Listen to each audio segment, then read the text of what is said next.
నమస్తే, welcome to big TV. నేను మీ గౌతమి. బన్నీవాసు చేసిన ట్వీట్ ఎక్స్ వేదికగా ఏదైతే ఉందో నిజంగా ఇప్పుడు ఈ మధ్య కాలంలోని ముఖ్యంగా సినిమాల గురించి కావచ్చు, అలాగే రీసెంట్గా చూస్తున్న డిస్ట్రిబ్యూటర్స్ లేకపోతే ఇలాంటి షేర్స్ కావాలని వీటిపైన పోట్లాడడం మానేసి దేని మీద కాన్సన్ట్రేషన్ చేస్తే అది మంచిది, అటు ప్రేక్షకులకి కావచ్చు లేకపోతే ఇండస్ట్రీకి కూడా ఉపయోగపడేటట్టు కాన్సన్ట్రేషన్ చేయాలి అని చెప్పి ఆయన చేసిన ట్వీట్ ఏదైతే ఉందో దాని గురించి మాట్లాడితే ఇవాళ మనతో పాటు ప్రొడ్యూసర్ నట్కుమార్ గారు ఉన్నారు.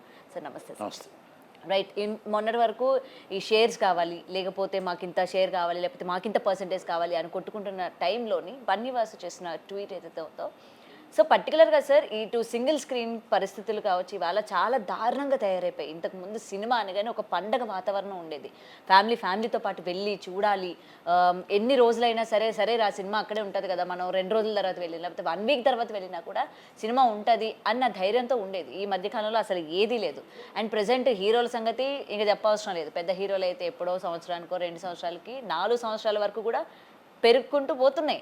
సో దీన్ని మనం ఎలా చూడొచ్చు అంటారు? రానున్న రోజుల్లోని ఇండస్ట్రీ పరిస్థితి ఏంటి? ముఖ్యంగా ఇటువంటి హీరోలు, పెద్ద హీరోల సినిమాలు ప్రేక్షకులు ఎక్కువగా ఎదురు చూస్తూ ఉంటున్న టైంలో ఇలా డిలే చేయడం వల్ల అటు థియేటర్స్ పరిస్థితులు ఏంటి సార్, ఏం చెప్తారు?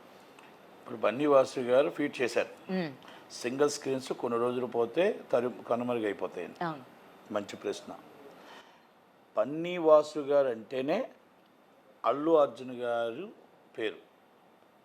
బన్నీ గారు అంటే అల్లు అర్జున్ గారు, వాసు గారు అంటే ఈజ్ అ బిగ్ స్టార్. ఆయన ఒకటే, ఆయన మాటే ఈయన మాట, ఈయన మాటే ఆయన మాట. Number 1 as a big producer Allu Aravind గారి మాటే వాసు గారి మాట, వాసు గారి మాటే అల్లు అరవింద్ గారు. కరెక్ట్. మరి బన్నీ వాసు గారు అల్లు అర్జున్ గారికి చెప్పి సార్ సంవత్సరంలో ఒక సినిమా తీయండి హీరో గారు అని ఆయనకు ఒక మాట చెప్పి ఆయనతో ముందు అనౌన్స్మెంట్ చేయించుంటే, అలాగే అల్లు అరవింద్ గారితో సినిమాలు అసలు సంవత్సరానికి ఒకసారి సినిమాలు రావాలి, హీరోలు రావాలి అని ఆయనతో చెప్పుంటే, అలాగే ఇప్పుడు సో మెనీ హీరోస్ మీరు సినిమాలు తీస్తున్నారు, పెద్ద సినిమాలు వదిలేద్దాం. బన్నీవాసు గారు మన అల్లు అర్జున్ గారు, మన ప్రభాస్ గారు ఒక 5గురిని వదిలేసిన తక్కిమ ఆర్టిస్టులు కూడా సంవత్సరానికి ఒక సినిమా తీయట్లేదుగా. మీరు తండేర్ అన్న సినిమా తీశారు, హీరో నాగ చైతన్య గారు ఉంటారు, ఆయన సినిమా కూడా 2 సంవత్సరాలు కూర్చుంటూ వస్తుంది. అలాంటి హీరోలు కూడా 2 సంవత్సరాలు 3 సంవత్సరాలు పడితే ఇప్పుడు సామాన్యుడు థియేటర్కి ఎలాగొస్తాడు? నెంబర్ 1 మీరు అడిగిన ప్రశ్నే, అంటే మీ దాంట్లోనే ప్రశ్న ఉంది, బన్నీవాసు గారు అడిగిన దాంట్లోనే ప్రశ్న ఉంది. ఎందుకంటే అల్లు అర్జున్ గారికి ఆయన చెప్పలేక ట్విట్టర్లో చెప్పగలిగాడా, అల్లు అరవింద్ గారికి చెప్పలేక ఆయన బాధని చెప్పగలిగాడా అన్నది ఒకటి. ఫస్ట్ మనం థియేటర్కి జనాలను రప్పించలేకపోతున్నప్పుడు నేను ఒక ఎగ్జిబ్యూటర్గా చెప్తాను. ఆ ఒక ఎగ్జిబ్యూటర్గా థియేటర్కి ఎందుకు రప్పించట్లేదంటే, పెద్ద సినిమా ఆమాస్కి పుణ్యానికి పెద్ద సినిమా వస్తుందంటే 800 రూపాయలు బెనిఫిట్స్లో పెట్టాం, 300 రూపాయలు రెగ్యులర్ షో పెడుతున్నాం. మొత్తం టోటల్గా మన డబ్బు మనం లాగేద్దామని చెప్పి ప్రయత్నం చేస్తున్నాం. సగటు ప్రేక్షకుడు, సామాన్య ప్రేక్షకుడు, మధ్యతరగతి కుటుంబీకుడు, హై క్లాస్ కుటుంబీకుడు, అంటే మొత్తం టోటల్గా సామాన్య ప్రేక్షకుడికి మనం ఇస్తున్న పెన్షన్ 4000, లేకపోతే ఆ రోజుకి కూలి 500, వాళ్ళ జీతం 15,000. టోటల్గా ఈ సినీ అభిమానులు ఎవరైతే ఉంటారో హీరో అభిమానులంతా కూడా సామాన్య ప్రేక్షకుడే ఉంటాడు. సామాన్య ప్రేక్షకుడే సినిమా చూడాలనుకుంటాడు. మరి ఆ ప్రేక్షకుడు ఏదైతే ఉన్నాడో, ప్రేక్షక దేవుడు అన్న దాంట్లో మనం ఆ దేవుడి జోబీలో చిల్లు పెట్టడానికి మనం చేస్తున్న ప్రయత్నం, not only hero, any producer, any director, pan India అంటున్నారు, ఖర్చు పెడుతున్నారు, కానీ మనకి తెలుగు రాష్ట్రాలకు ఎంత బడ్జెట్ పడుతుంది? పాన్ ఇండియాలో మీరు వసూలు చేసుకుంటున్నప్పుడు మన తెలుగు రాష్ట్రాల్లో మన ప్రేక్షకుడికి, మన సామాన్య ప్రేక్షకుడికి మనం ఎందుకు రేట్ ఇవ్వలేకపోతున్నాం? ఆ రేట్లు పెట్టి వాళ్ళ జోబీలో చిల్లు పెడితే వాళ్ళు మళ్ళీ రెండోసారి రిపీట్ ఆడియన్స్ రాకుండా పోతున్నారు. నెంబర్ 1. తక్కువ ఆడియన్స్ ఉన్న దాంట్లో ఏమైనా వస్తే ఫ్యామిలీస్ వస్తే పాప్కార్న్స్ అని, ఇంకోటని, క్యాంటీన్లని, ఆల్మోస్ట్ అన్నీ కూడా మనం దోచుకుంటున్నారు. ఇక్కడ టికెట్ రేటు బాధుడే, పాప్కార్నా బాధుడే, మనం ప్రేమించే హీరో ప్రేమికుడు, సామాన్య ప్రేక్షకుడు బాధుడే. మరి ఎందుకు సింగిల్ స్క్రీన్లు బతుకుతాయి? మరి దాని మీద మీరు ఎందుకు ఫీట్ చేయలేదు? ఆ ఫీట్ చేసి సగటు ప్రేక్షకుడికి అందేటట్టు క్యాంటీన్ రేట్లు అందుబాటులో ఉండాలి. సామాన్యుడికి మీరు పాన్ ఇండియా మూవీ తీస్తున్నారు కదా, పాన్ ఇండియాలో మా బడ్జెట్ ఎంత, తెలుగు రాష్ట్రాల బడ్జెట్ ఎంత, తెలుగు రాష్ట్రాల బడ్జెట్లో సామాన్య ప్రేక్షకుడికి ఎంత రేట్ ఇవ్వాలి, అది మీరు చూసుకోకుండా మేము పాన్ ఇండియా మూవీ మా తెలుగు ఇండస్ట్రీ పాన్ ఇండియా మూవీకి వెళ్ళిందని చెప్పుకుంటున్నారు. కానీ ఆ చెప్పుకుంటున్న డబ్బుని మొత్తం పాన్ ఇండియా డబ్బు అంతా మా మీద రుద్దుతున్నారు. అంటే మా తెలుగు ప్రేక్షకుడి మీద రుద్దుతున్నారు. ఆ రుద్దడం వల్ల ఆ ప్రేక్షకుడు దూరం అయిపోతున్నాడు. ఈరోజు ఒకప్పుడు దండలేసి పెద్ద దండలు వేసినాడు, చిన్న దండ తీసుకొచ్చి వస్తున్నాడు. ఎందుకు దండ తీసుకొస్తున్నాడంటే, అన్న ఆ రోజు దండ వేసామంటే ఒక ఆనందం ఉంటే ఈరోజు దండ కాదు కదా, కొనే పరిస్థితుల్లో మేము లేవు అంటున్నారు. ఎందుకురా బాబు దండ కొనలేకపోతున్నాం అంటే, అన్న టికెట్ మాకే బాధుడు, క్యాంటీను మాకే బాధుడు, ఈ దండ కూడా మాకే బాధుడు అన్న. ఇప్పుడు పాన్ ఇండియా హీరో అంటే ఆ హీరోల పరిస్థితి అలా వచ్చింది. అలా హీరోల పరిస్థితి వచ్చేటప్పుడు మరి ఇది బన్నీవాసు గారు అవన్నీ మాట్లాడుంటే బాగుంది. ఫ్యాన్ ఫాలోయింగ్ సామాన్య ప్రేక్షకుల కోసం, అలాగే మన క్యాంటీన్ల కోసం, అలాగే మరి ఎన్ని పాన్ ఇండియాలో ఎన్ని వందల కోట్లు అవుతుంది, మన వాటా ఎంత, ఆ రేటు మీరు సగటు ప్రేక్షకుడికి ఎందుకు పెట్టట్లేదు? గవర్నమెంట్లు ఎందుకు ఇష్టం వచ్చినట్టు రేట్లు ఇస్తున్నాయి? గవర్నమెంటు మేము పెడతామండి, మాకు ఆశ, మేము 100 కోట్లు పెడతాం, మీరు ఇచ్చేస్తారు రాసి కనబడదా మీకు? మీకు అవదా? అక్కడ ప్రేక్షకుడు ఎంత కొనగలుగుతాడో, మీరు ఇస్తున్న పెన్షన్ ఎంత, ఏంటి, అది ఆడికి వస్తున్న జీతం ఎంత, అది ఆలోచించరు. మేము లెటర్ పెట్టాం, ఆయన మా బంధువు అయ్యాడు, మా దగ్గరోడు అయ్యాడు, మా కులపోడు అయ్యాడు, లేకపోతే మా పార్టీ వాడు అయ్యాడు, సంతకం సిగ్నేచర్, 800 రూపాయల 1300 రూపాయల టికెట్. ఏమన్యాయం అండి ఇది? మరి అన్నీ బన్నీవాసు గారు అడిగుంటే గవర్నమెంట్ తప్పుదనం తప్పుంది, నిర్మాత తప్పుంది, అలాగే డైరెక్టర్ తప్పుంది, అలాగే అక్కడ డిస్ట్రిబ్యూటర్ కూడా కొనడం తప్పుంది. ఇదంతా సామాన్య ప్రేక్షకుడి మీద మనం దండుతున్నామే. ఆ క్యాంటీన్ డబ్బులు కూడా ఆ బుక్ మై షోలో 35-40 రూపాయలు వసూలు చేస్తున్నామే. బుక్ మై షోలో ఒక టికెట్ 800 అయితే మళ్ళీ 80 రూపాయలు వసూలు చేస్తున్నాం, 10% సర్వీస్ ఛార్జ్ కింద. 150 రూపాయల టికెట్కి 40 రూపాయలు వసూలు చేస్తున్నామే. మరి అవన్నీ మీరు మాట్లాడట్లేదే, అవి మాట్లాడుంటే బాగుండు. నిజమైన ప్రేక్షకుడికి టికెట్ గవర్నమెంట్కి వెళ్ళేది 150, 150 తర్వాత 32 రూపాయలు extra charge book my show. క్యాంటీన్లో ఎక్స్ట్రా రేట్లు 25, 32, 25, 57. ఈ 57 రూపాయలు ఎక్కడికి వెళ్ళిపోతుంది ఒక టికెట్ మీద? ఒక వ్యక్తికి 57 రూపాయలు వెళ్తుంది. తిన్నదంతా పక్కన పెడియండి. అంటే 57 రూపాయలు ఒక వ్యక్తికి వెళ్తుందంటే 500 కెపాసిటీ ఉంటే, 4 ఆటలో 2000 కెపాసిటీ ఉంటే 2000 ఇంటూ 57 రూపాయలు ఎంత అయ్యింది? ఆ డబ్బుని మొత్తం టోటల్గా 1000 థియేటర్లు ఎంత అయ్యాయి? ఎన్ని వందల కోట్ల రూపాయలు ఈరోజు ప్రజల దగ్గర నెంబర్ 2 మనీ వెళ్ళిపోతుంది. ఇవన్నీ వాసు గారు మాట్లాడాలి. ఎందుకంటే ఇవన్నీ కూడా మాట్లాడి అన్ని ప్రేక్షకుల తరపు నుంచి మనం ఎందుకు ప్రేక్షకుడు థియేటర్కి రావట్లేదు, దూరం చేస్తున్నాం అంటానికి ఇవన్నీ కారణాలు. పర్సంటేజ్ సిస్టమ్ పక్కన పడేద్దాం. పర్సంటేజ్ సిస్టమ్ కదా మన ఇంటర్నల్, అది మన ఇష్టం. పర్సంటేజ్ ఇస్తామా మానేసుకుంటా ప్రజలకు సంబంధం లేదు.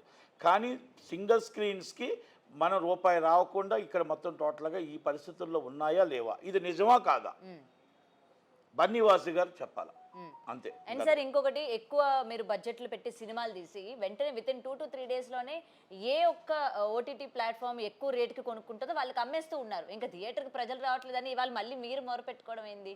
ఇట్లా ఓటీటీలకి ఇచ్చేసి. ఏమన్నానంటే సగటు వాసు గారు చెప్పిన మాటకి సగటు ప్రేక్షకుడు ఎందుకు థియేటర్కి రావట్లేదు అనే దానికి మనం తెలుసుకోవాలి. అంటే క్యాంటీన్ రేట్లు ఎందుకు పెంచాం, టికెట్ రేట్లు ఎందుకు పెంచాం, ఓకే, మనం సగటు ప్రేక్షకుడికి మన సింగిల్ స్క్రీన్స్లో మనం ఏదైతే మల్టీప్లెక్స్ ఇచ్చినా మనం ఆ ఫెసిలిటీస్ మనం ఇవ్వగలుగుతున్నామో ఇవ్వట్లేదా, బుక్ మై షో ఎందుకు పెంచాం, ఇవన్నీ ఫస్ట్ ఆఫ్ అవి ముందు మన దారిలో తెచ్చుకుంటే సగటు ప్రేక్షకుడు సినిమా చూడటానికి వస్తాడు. నెంబర్ 1.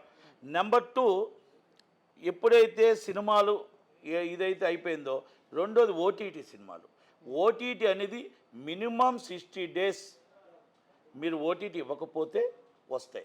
ఓటీటీని ముందు అమ్మేసుకొని, నేను మీరు ఏఎం రత్నం గారు మాటలు కూడా విన్నారు, ఓటీటీ కోసమే నేను 12 రిలీజ్ చేయాలనుకుంటున్నా.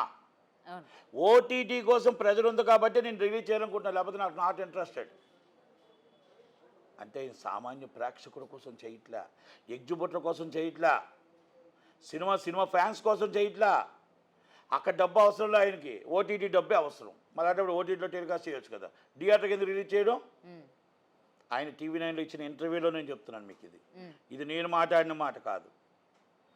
బిగ్ నిర్మాత, రేపు కాబోయే FDC చైర్మన్, రేపు already AP film chamber of commerce president అని చెప్పుకుంటాడు. అవి ఆల్రెడీ ఆయన ఉండేది తమిళనాడులో మొత్తం టోటల్గా తమిళ సినిమాలన్నీ, ఎన్నో తమిళ సినిమాలు, పెద్ద హిట్ సినిమాలు తీసిన వ్యక్తి. మరి ఒక నిర్మాత అలా మాట్లాడవచ్చా? అంటే మీరు ఓటీటీ కోసం, డిజిటల్ ప్లాట్ఫామ్ కోసం సినిమా తీస్తున్నారా? సామాన్య ప్రేక్షకుడికి వచ్చి 900 రూపాయలు టికెట్ అడుగుతారు, మీరు రేటు పెట్టేది. సామాన్య ప్రేక్షకుడు 900 రూపాయలు పవన్ కళ్యాణ్ గారు టికెట్ పెట్టి అది తీసుకొని ఆ ప్రేక్షకుడి దగ్గర దోచుకునే బదులు మీరు పెట్టిన బడ్జెట్ ఎంత, నార్త్ ఇండియా బడ్జెట్ ఎంత తీసుకుంటున్నారు, అలాగే మీరు సౌత్ ఇండియా బడ్జెట్ ఎంత తీసుకుంటున్నారు, తెలుగు రాష్ట్రాల మీద బడ్జెట్ ఎంత వేస్తున్నారు, ప్రజల మీద ఎంత భారం వేస్తున్నారు, వాటా అయ్యండి.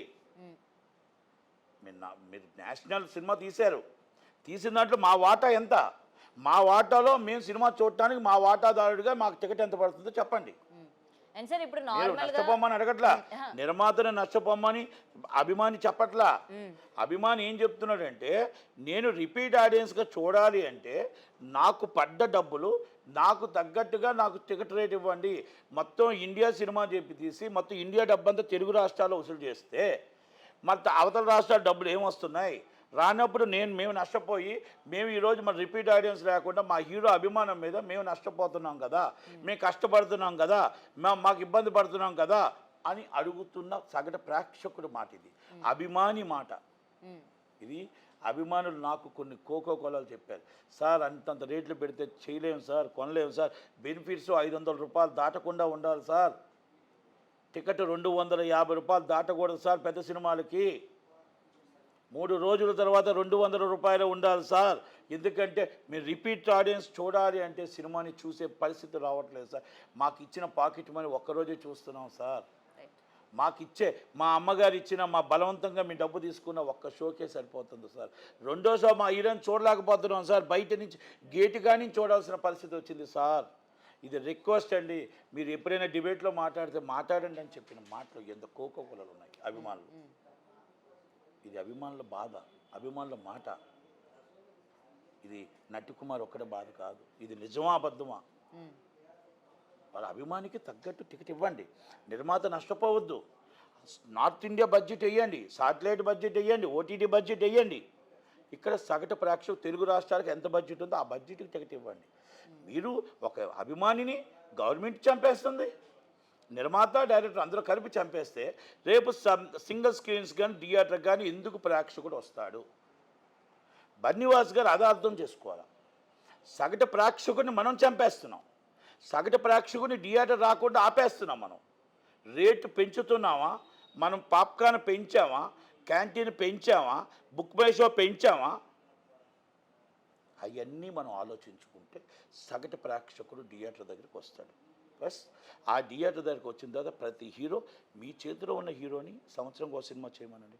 మీరు చేస్తున్న హీరోలు అందరికీ చెప్పండి, పిలిపించండి, మాట్లాడండి, సంవత్సరంకి ఒక సినిమా చేయమని. ఒక్కొక్కరు 3 సంవత్సరాలు 4 సంవత్సరాలు సినిమాలు అవుతున్నాయి. ఈరోజు సినిమాలు ఎవరో తీయకపోతే ఏం చేస్తారు? తీసిన సినిమాని వారం ఆడుతుంది, రెండో వారం ఓటీటీలో వస్తుంది, వారం కూడా గగనంగా ఆడుతుంది, మూడో రోజు తర్వాత పడిపోతుంది కలెక్షన్. ఈరోజు ఏ సినిమా అయినా మరి అలాంటప్పుడు మీరు మీటింగ్ పెట్టి, ఇప్పుడు అరవింద్ గారు మీ మాట వినలేదా? మన అల్లు అర్జున్ గారు మీ మాట వినలేదా? మీరెందుకు అల్లు అర్జున్ గారు మీ మాట వినలేదా? వినకపోతే ఈరోజు పబ్లిక్గా చెప్పాల్సి వచ్చిందా? ఇది పబ్లిక్గా చెప్పే మాట కాదు. మీరు రేపు ఆల్రెడీ కమిటీలో 27 మెంబర్స్ ఉన్నారు. కమిటీలో ఈజ్ బిగ్ ప్రొడ్యూసర్, మీరు నాట్ ఓన్లీ స్మాల్, నలుగురు తర్వాత ఈజ్ బిగ్ స్టార్, మీరు బిగ్ ప్రొడ్యూసర్. ఏ హీరో కావాలన్నా డేట్స్ ఇస్తాడు, ఏ హీరో కావాలన్నా సినిమా తీయగలరు. ఈరోజు ఇండస్ట్రీని శాసిస్తుంది మీ 4-5 అంటే ఆ 4-5 అంటే ఆల్ కాదు. సినిమా ఇండస్ట్రీలో మైత్రి రవి గారు అవ్వచ్చు, సితార అవ్వచ్చు, బన్నీవాస్ గారు అవ్వచ్చు, సురేష్, ఇదంతా కలిపి మీరే కదా ఇప్పుడు సినిమా తీస్తుంది. మీలాంటి వాళ్ళు చెప్పాలి కదా, మీలాంటి వాళ్ళు మాట్లాడాలి కదా. సింగిల్ స్క్రీన్స్ ఎందుకు జనాలు రావట్లేదు అంటానికి కూడా దానికి ఆన్సర్లు ఉన్నాయి కదా. బుక్ మై షో అనేది ఎవరిది? మరి మొత్తం బుక్ మై షో డబ్బులు ఎక్స్ట్రా వెళ్తున్నాయా లేవా? ఇది సగటు ప్రేక్షకుడికి నష్టమా కాదా? ఇది మొత్తం టోటల్గా క్యాంటీన్ డబ్బులు ఎక్స్ట్రా వెళ్తున్నాయి కాదా? ఇది సగటు ప్రేక్షకుడికి నష్టమా కాదా? మీరు 800 రూపాయలు టికెట్, 1100 రూపాయల టికెట్ సగటు ప్రేక్షకుడు ఎందుకు వస్తాడు?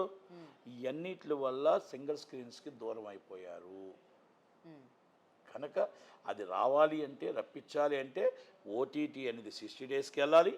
ఇది సగటు సామాన్య ప్రేక్షకుడికి మనకు పట్టిన బడ్జెట్ ఎంత, ఆ బడ్జెట్లో మా తెలుగు రాష్ట్రాల వాటా ఎంత, ఆ వాటాలో సగటు ప్రేక్షకుడికి వాటా ఎంత, అది సాటిలైట్ వాటా ఎంత, ఆడియో వాటా ఎంత, అవి తీసి మీరు దాన్ని బట్టి వేయాలి. 20% ప్రాఫిట్ వేసుకొని వేయండి, పర్లేదు. అంతే తప్ప మీరు ఏదో సినిమా తీస్తున్నాం, మేము సినిమా తీసాం, మొత్తం టోటల్గా 800 రూపాయల టికెట్ కొనండి, అభిమాని కదా పిచ్చోళ్ళ సినిమా చూస్తారంటే తప్పు. ఆ రోజులు పోయాయి. ఈరోజు చెప్పాను కదా, చెట్టంత నిలువంత దండ వేయడానికి కూడా పరిస్థితుల్లో చిన్న దండ తీసుకుని వచ్చే పరిస్థితి సగటు ప్రేక్షకుడు అభిమాని అయిపోయాడు. ఎందుకంటే అభిమాని డబ్బంతా టికెట్ రూపంలో వెళ్ళిపోతే అక్కడ డెకరేషన్ చేసేది ఎవరు, అక్కడ అలంకారం చేసేది ఎవరు, ఇవన్నీ కూడా ఆలోచించాలి. అంటే మనల్ని పిచ్చిగా ప్రేమిస్తున్నారు. ఒక అభిమాని హీరోని పిచ్చిగా ప్రేమిస్తున్నారు. తల్లిదండ్రుల తర్వాత తండ్రికి అంతటి వాడు ఆ హీరోనే. అంత పిచ్చి ప్రేమ తెలుగు రాష్ట్రాల్లో. కనుక ఆయన వీక్నెస్ని మనం క్యాష్ చేసుకోకూడదు. ఇది గవర్నమెంట్ కూడా, రెండు గవర్నమెంట్లు అర్థం చేసుకోవాల్సింది ఏంటి, సామాన్య ప్రేక్షకుడికి మనం ఎంత పెన్షన్ ఇస్తున్నాం, సామాన్య కుటుంబీకుడికి ఎంత జీతం వస్తుంది, మధ్యతరగతి కుటుంబీకుడికి ఎంత జీతం వస్తుంది, హై క్లాస్ కుటుంబీకుడికి ఎంత జీతం వస్తుంది. మీరు రేటు పెంచేటప్పుడు 3 రేట్లు ఎందుకు పెట్టలేకపోతున్నారు? మీరు 500 బెనిఫిట్స్ పెట్టండి, మీకు కాదని చెప్పట్లా. మీరు మామూలు రెగ్యులర్ షోలకు పెడితే 300, 200, 100 రూపాయలు పెట్టండి. ఎవరు ఆ రేటుకి వెళ్తే వాళ్ళు వెళ్తారు. ఎందుకు పెట్టలేకపోతున్నారు మీరు? ఎందుకు జీవోలో ఒకటే రేట్ ఇస్తున్నారు? మీరు 500, 600, 10 రోజులు, 15 రోజులు, 3 రోజుల తర్వాత 4వ రోజు సినిమా 30 టికెట్లు కనబడుతున్నాయి ఇక్కడ. అలాంటప్పుడు మీరు కనీసం సార్ ఇది అనొచ్చలేదో రీ రిలీజ్ కి వచ్చిన జనం కూడా అక్కడ కనిపించట్లేదు థియేటర్ దగ్గర. అందుకే అంటున్నాను, రీ రిలీజ్ కంటే వెరీ క్వాలిటీబుల్ సినిమాలు ఉన్నాయి కాబట్టి దాన్ని ఎంజాయ్ చేయడానికి వస్తుంది. కనుక ఈ సినిమాలు ఇంతంత పెంచుతుంటే సామాన్య ప్రేక్షకుడు ఏమవుతాడు? ఇది బన్నీవాసు గారు చెప్పాలి, బన్నీవాసు గారు మాట్లాడాలి.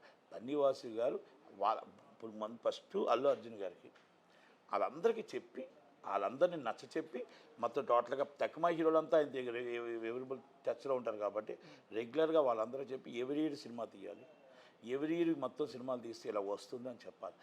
చెప్పిన తర్వాత అక్కడ రన్నింగ్ అవ్వాలి, 60 రోజులు ఓటీటీ రావాలి. ఇక్కడ ఎన్ని తగ్గుతేనే సగటు ప్రేక్షకుడు సింగిల్ థియేటర్కి వస్తాడు. ఈ డబ్బు 57 రూపాయలు, 57 రూపాయలు బుక్ మై షో డబ్బు ఎవరికి వెళ్తుంది? నిర్మాతకి వెళ్తుందా, డిస్ట్రిబ్యూటర్కి వెళ్తుందా, ఎగ్జిబ్యూటర్కి వెళ్తుందా, ఒక దళారికి వెళ్తుంది. మరి ఇది నష్టం కాదా? ఒక క్యాంటీన్ డబ్బులు ఎవరికి వెళ్తున్నాయి? ఎక్స్ట్రా డబ్బులు distributor and exhibitor and producer. మరి ఈ డబ్బు అంతా ఎన్ని వందల కోట్లు మధ్యవర్తులకు వెళ్తుంది. మరి దాని మీద మీరు మాట్లాడకుండా 60 రోజులు మరి వీటిలన్నింటి కోసం మాట్లాడుతున్నారు. సామాన్య ప్రేక్షకుడు దూరం అవుతుంది. అందుకు 800 రూపాయల టికెట్ పెడుతున్నాం. ఎవరికి వెళ్తుంది ఈ డబ్బు? All over India movie, pan India movie మా దగ్గర దోచుకుంటే ఏమొస్తుంది? మా ప్రాణం తప్ప ఇంకోటి ఏమీ లేదు అంటున్నారు అభిమానులు. ఇంతెంత రేట్లు పెట్టి మేము కొనాలా? ఆ హీరోని ప్రేమిస్తున్నందుకు మేము పడాలా బాధ అని అడుగుతున్నారు. All heroes fans, not only one hero fan. మరి ఈ బాధని, ఈ కష్టాన్ని మన ఛాంబర్లో చెప్పాలా? ఈ 10 మందికి చెప్పాలా? ఆ హీరోలకు చెప్పాలా? ఎవరైతే గవర్నమెంట్ ఉందో గవర్నమెంట్కి చెప్పాలా? చెప్పి ఆ ప్రేక్షకుని కాపాడి ఆ ప్రేక్షకుని థియేటర్ దగ్గరికి వచ్చి కూర్చోబెట్టే బాధ్యత మనందరి మీద ఉంది కదా. అది ముందు తీసుకోవాలి బన్నీవాసు గారు. అంతే తప్ప ఇప్పుడు సింగిల్ స్క్రీన్స్ ఈ విధంగా మన ఆక్యుపెన్సీ పర్సంటేజ్ అవన్నీ మన ఇంటర్నల్ అండి. అది ప్రేక్షకుని తీసుకురావాలంటే ఇవన్నీ మధ్యన దళారులు తింటున్న డబ్బుని మనం వాళ్ళకి లాభం వెళ్ళేటట్టు చూడాలి కదా. అవన్నీ అయితే ఈరోజు మన ఇండస్ట్రీ బాగుంటుంది. మీరు అన్న సూచనలు మంచివి. కాకపోతే ఏంటంటే ఇది కూడా మీరు తీసుకుంటే సగటు ఒక ఎగ్జిబ్యూటర్గా ఆ ప్రేక్షకుడు వస్తాడు అనేది నా బాధ. Thank you.